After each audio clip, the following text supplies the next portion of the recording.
right, y'all. So this week's episode of Queens was giving what it was giving. So let's give it what we got. I'm the type of girl you call wifey. Yeah. What does the cat do? Meow.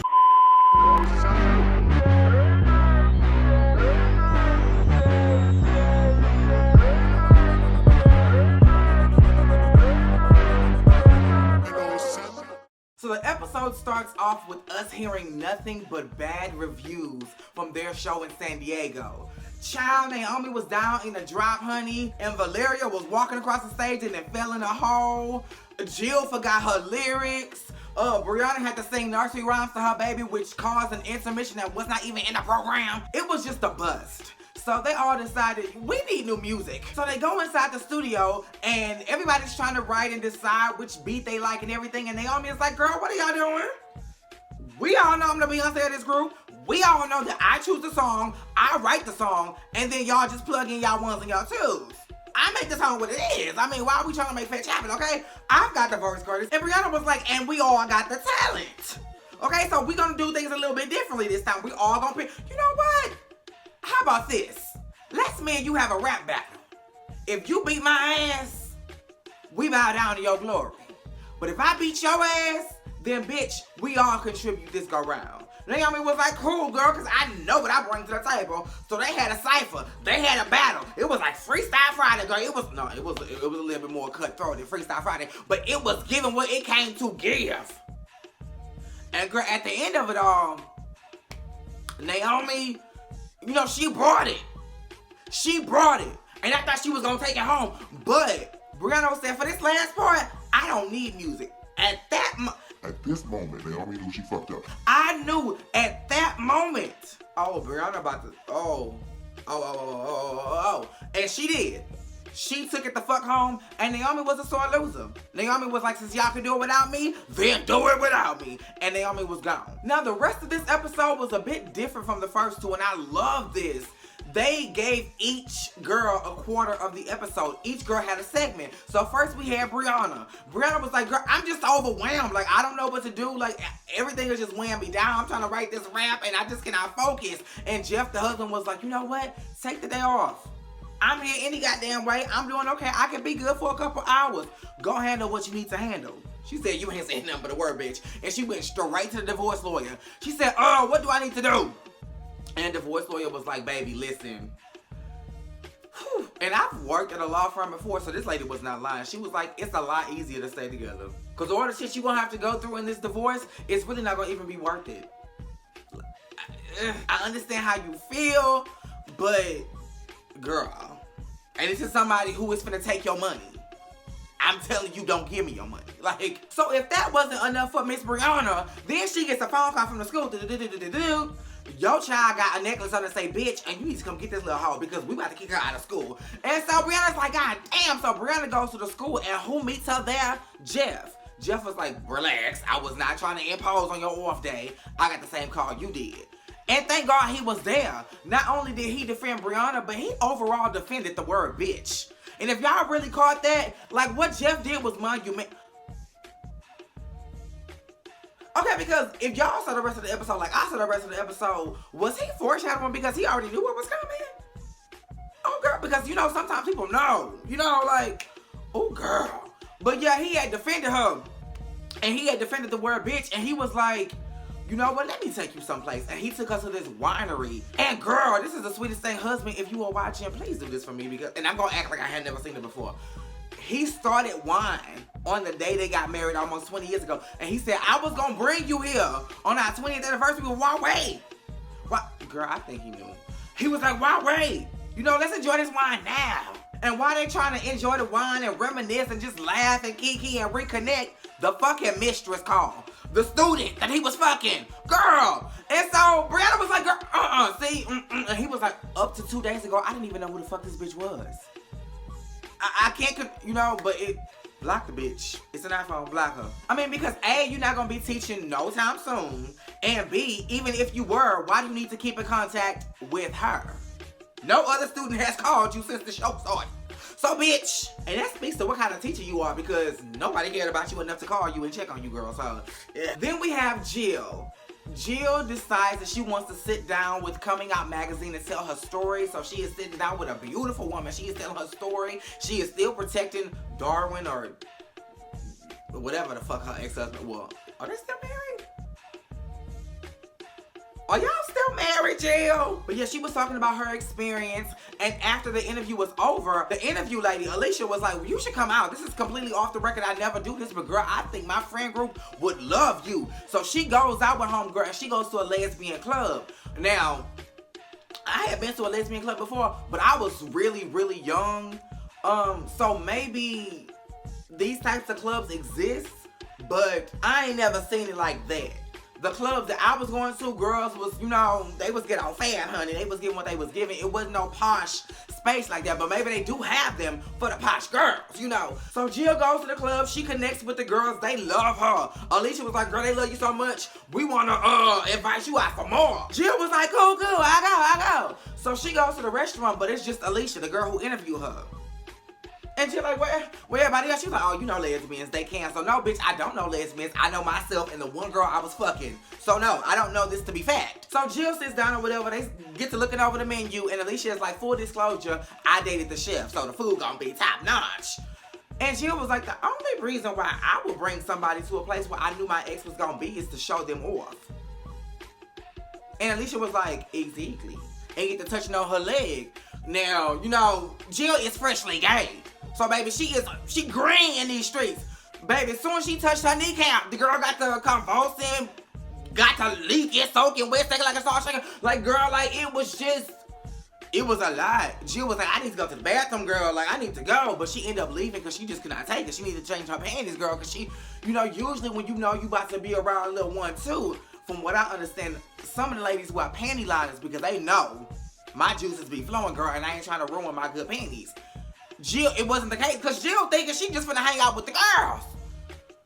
Girl! So Jill go home and she called her girlfriend. She like, girl, I just wanna hear your voice, girl. I just called to say I love you. Like, girl. But while she on the phone, knocking, I don't stop knocking at my door. And she goes to the door, it's Alicia. But what does Jill say? Jill is like, good, that's room service, I'm about to call you. And she fucks the girl. Now, why you cheated on your girlfriend?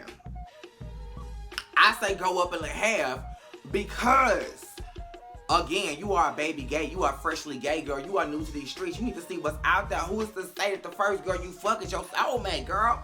Like, you just need to... Ooh, girl. And this is coming from somebody who is pretty sexually conservative. I'm here for you exploring... having fun. Like, girl, you've been, I will follow him for so long. Like, let loose and let have. Then we have Naomi. Naomi's daughter, JoJo, is going to a school called Hellman. It's a music college, you know, for the gifted and talented, honey. So when they get there, naturally, it's nobody black there. Naomi and JoJo are the only black people there.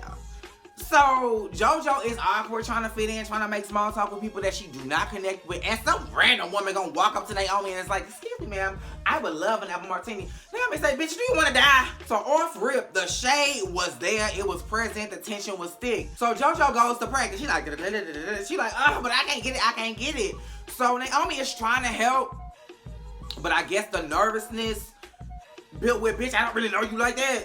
Because I think Naomi had slipped when she was like, girl, you were not raised to be in fear. I didn't raise you like that. And JoJo looked at her like, even Naomi was like, girl, I shouldn't have said that, girl. That was going too far.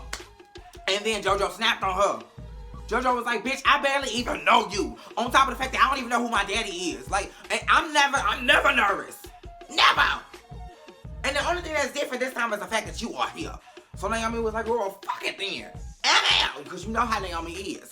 Don't hurt her feelings. She is gone, honey. So she's sitting in her car. She write, and I'm noticing, I'm loving that too. Everybody is writing lyrics, or 90% of the group is writing lyrics. And for me, that keeps the musical line of symmetry going between the four stories. Like, it keeps them connected in some way. Because their lives are completely different. So after a while, Naomi stops writing. She starts her car. But at this point, I know Naomi. I know you for your works. You don't walk out on people you love. So I'm like, okay, either she going back Or, you know, she going someplace and she went to get some tacos and some Jordans. And she was like, here, you ain't gotta wear grandma's shoes no more, bitch. And my ritual for calming down is I gotta have me some tacos. So here, have you some tacos and hopefully they'll let you calm down, girl. And it did. Because when mama did have her audition, mama fucking slayed. And she put in some tributes. One of the tributes being, now you know you wanna be on my nasty world. I was like, yes, you better tribute your mama, bitch. Naomi was so proud of her, and I was proud, child. I felt like I was part of the family, and we had reasons to be. Why? Because JoJo got accepted, baby. Our baby is going to college, honey. And she's destined for great things. She's destined for great things. And JoJo was like, well, girl, all that is cute. As a tablecloth is dope. But I want to be able to tell my dad the good news. And in order to do that, I need to find out who the fuck he is. And Naomi looking around like, And I'm thinking at this point, why won't you just tell her that it's Cameron? Oh, because this show had a goddamn ram in the bush. So now we see Valeria, and Valeria was like, Eric, I need your help, okay? I cannot go crawling back to these girls like, you know, I'm not the queen done when I know that I am.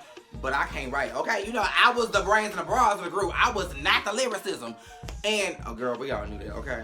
But the became girl, we already knew that. So Eric was like, let's get your mind off of it, because clearly you having writer's block, or, girl, I'm having writer's block because I'm going to have to write your verse. So they went to this Puerto Rican restaurant, and Valeria really reconnected with who she was. She was just like, I remember being abandoned on Metropolitan Avenue, girl, and all I had on was a onesie and a Puerto Rican flag, and I had to remember I was full-blood Boricua, bitch. I had to, you know, by that time, you're gonna bend it off. Like, I had to reach down into my soul and really reconnect with who I am, and I miss Queens. I miss who I was. So they get back to Eric's house, and Eric is like, why you leaving? Let's go in the house. And Valeria was like, no funny business. Oh, well, she didn't say like that because, you know. She was like, no funny business. What you think this was? You was just gonna get me drunk and I was just gonna, he was like, bitch, please. You gotta put in this verse. So she goes into the studio. What I did not like was while everybody else was writing and she was not, we heard the rap in their mind. Like, we heard them rapping it. We didn't hear nothing. It was like, dun, dun, dun, dun, dun, dun, dun, dun, dun. And then you saw Eric like, yeah, yeah. All you saw from Valeria was, like, what are you saying? So after she lays down the imaginary verse, she comes out, they hug to celebrate, and they go in for a kiss. And Valeria was like, we shouldn't. We should not. And Eric was like, don't you miss it, you know? And she was like, no, I don't look back. I don't have no regrets. And then Eric had threw in, I think this was a little piece of shade. He was like, for the record, I think you would have been a great mama. Mama dipped back into her bag of tricks and swung them bundles around. She said, bitch, I made my decision, alluding to an abortion, of course. She was like, I made my decision. I chose a career and I don't look back, only moving forward. So I don't think about him and I damn sure don't think about that baby, okay? So poof, pow, be gone. And he was like, okay, noted. So now the girls are back together. The three of the girls are hugging each other and looking at each other like, what are we gonna do now? And of course, because she never leaves the people she loves, Naomi comes in and they're like, girl, get your ass in here. You are one of us. We are sisters, we stick together. So they've all decided we're gonna do a new song, but we're gonna all contribute. And it's actually Valeria's track that she was rapping over down at Eric's house. And they smashed this record, y'all. I need the soundtrack. Okay, I know y'all selling the songs, but girl, I mean, all of them. I like Help Me.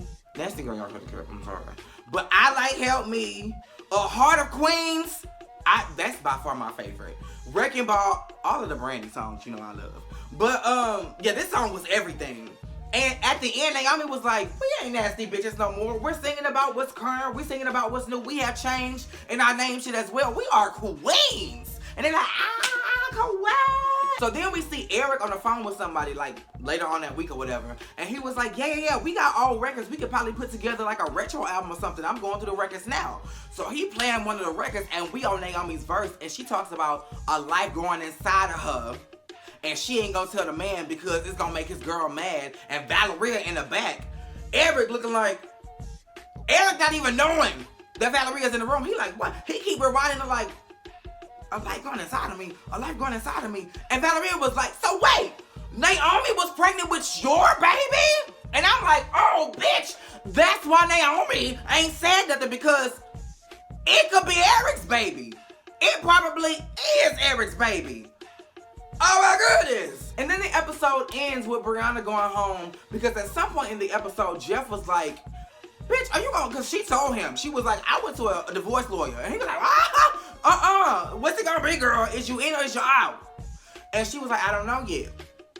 So she came home, he was watching TV, and she just kind of like sat facing the TV, like he was laying there with the remote in his hand, and she sat on the bench in front of the bed facing the TV, so she was talking with her back turned to him, and she was just like, if I leave, I'm you know, sacrificing my family. If I stay, I'm a fool. Like, I don't really know what to do, but I'm gonna tell you this. I'm gonna try to let it go. I'm gonna try to move forward. I'm gonna try to give this marriage another shot. She laid out this long monologue, and it was as if she wasn't even in the room. He didn't budge. And she was like, Jeff, like, are you for real? The news? Jeff. She snatched the remote out of his hand, and he still didn't move. And she was like, whoa. Jeff? Baby, Jeff had died. And I'm really holding back tears now because it was a really sad moment. Jeff passed away. And the first thing I thought about was them kids. That's why I started to tear up, because I was just like, I've been in that situation. Many of you may or may not know, I've lost both of my brothers, one of which has 5 children. I had to be the one standing next to my mom because the wife was with him at the hospital. Your dad is not here anymore. And I've experienced a lot of horrible things in my life, but that is by far the worst. And I just, that's hard. That's tough. That's deep. And I understood why Brianna didn't cry in that moment, because she probably was in shock. I'm trying to get over the fact that you cheated on me and you're dead. That's a different pain, but I'm still dealing with both at the same time.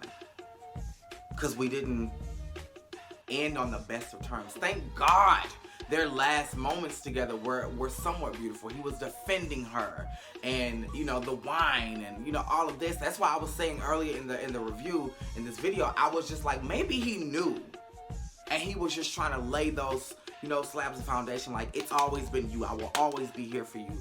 But yeah, that's how the episode ended, y'all. It gave what it gave. So I gave it what I had. Make sure you are liking, commenting, subscribing, and that the notifications are on. Again, Queen comes on every Tuesday night at 9, 8 Central, and or maybe 8, 9 Central. Check your local listings, girl, because I ain't no fucking newscaster. Make sure y'all are watching this show because it's good and it's getting better. I love y'all. Same place, same time.